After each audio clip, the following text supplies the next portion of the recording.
Hello అండి, అందరికీ నమస్తే. Welcome back to my channel Tejas collections. ఈరోజు హైదరాబాద్లో ఒక మంచి ఫేమస్ అయిన టెంపుల్ గురించి తెలుసుకుందామండి.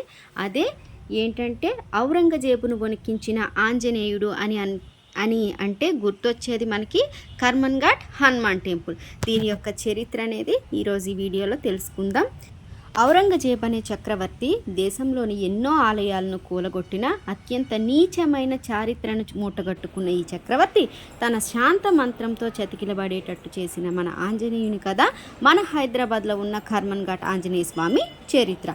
ఈ ఆలయాన్ని 1143వ సంవత్సరంలో కాకతీయ రాజవంశానికి చెందిన రెండవ ప్రతాపరుద్రుడు వేటాడుతూ అలసిపోయి ఇక్కడికి వచ్చి ఒక రాయిపై విశ్రమించాడట. అయితే కొద్దిసేపటి తరువాత ఇక లేనాయన అంటూ స్వరం వినిపించటంతో రాజు కళ్ళు తెరిచి ఆ శబ్దం వచ్చిన చోటుకి వచ్చి చూడగా ధ్యానాంజనేయ స్వామి ధ్యానం చేస్తూ కనిపించారట.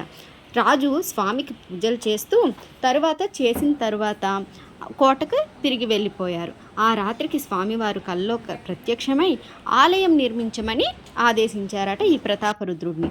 ఆ తర్వాత కాలంలో ఆలయాన్ని ప్రతాపరుద్రుడు నిర్మించినట్లు చారిత్రక ఆధారాలు తెలుపుతున్నాయి. ఇలా 400 ఏళ్ళు కూడా నిరంతరాయంగా వైభవంగా పూజలు అందుకున్నారు మన ఆంజనేయ స్వామి. ఒకానొక రోజు గోల్కొండ దండయాత్ర చేసిన తరువాత ఆ ప్రాంతంలో ఉన్న అన్ని దేవాలయాలను కూడా కూల్చివేయాలని ఈ ఔరంగజేబు చెప్పారు.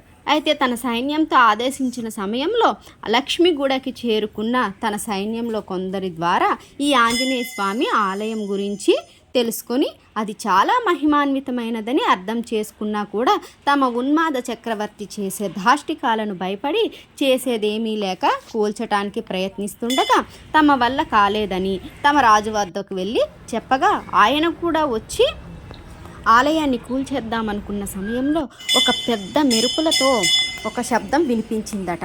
అదే ఏంటంటే మందిర్ తోడ్నా హేతో రాజన్ పెహ్లే తు కరో మన్ ఘాట్ అని చాలా గట్టిగా శబ్దం వినిపించేసరికి ఆ ఔరంగజేబు చాలా భయపడిపోయి చూడో అని చెప్పేసి అక్కడి నుంచి వెళ్ళిపోయారంట. ఆ తర్వాత అర్థమైంది ఆ రాజుకి ఆలయం యొక్క విశిష్టత ఎంత ఉందో అని. ఆ తర్వాత తను పరిపాలించిన కాలం అంతా కూడా ఆ ఆలయం జోలికి రాకుండా తన పని తాను చేసుకునేవాడు అని అర్చకులు స్థానికులు కూడా ఈ రోజు వరకు కూడా చెప్పుకుంటూ ఉంటుంటారు. ఆ రోజులో తర్వాత కాలంలో కర్మన్ ఘాట్ అనేది నెమ్మదిగా కర్మన్ ఘాట్ ధ్యానాంజనేయ స్వామి టెంపుల్గా ప్రసిద్ధి చెందింది. అయితే ఇక్కడ ఆలయంలో ఆంజనేయ స్వామి గుడే కాకుండా చాలా దేవతామూర్తులు కూడా మనం సందర్శించుకోవచ్చు. ఇలాగే ఇక్కడ వాహన పూజలు జరుగుతాయి, అభిషేకాలు, అలాగే కళ్యాణాలు కూడా చాలా విశిష్టంగా జరుగుతాయి. ఇవన్నీ కూడా ప్రత్యేక పర్వదినాల్లోనే కాదండి, ప్రతిరోజు కూడాను జరుగుతాయి. అలాగే ఇక్కడ వాహన పూజలు కూడా బాగా జరుగుతాయి. అలాగే ఇక్కడ ముడుపు కట్టి ఏమైనా కోరిక కోరుకుంటే మాత్రం అది తప్పకుండా నెరవేరుతుంది అని చాలా ప్రసిద్ధి ఉందండి. ఈ విధంగా కర్మన్ ఘాట్ హనుమాన్ టెంపుల్ విశిష్టత అనేది మనం చూసాం కదండి. ఇది మన చుట్టుప్రక్కల ప్రాంతాల వారు ఎవరైనా ఉంటే మాత్రం కంపల్సరీ ఒకసారి వచ్చి దర్శనం చేసుకొని ఆ ధ్యానాంజనేయ స్వామి ఆశీస్సులు అందరం పొందాలని మనస్ఫూర్తిగా కోరుకుంటున్నాను.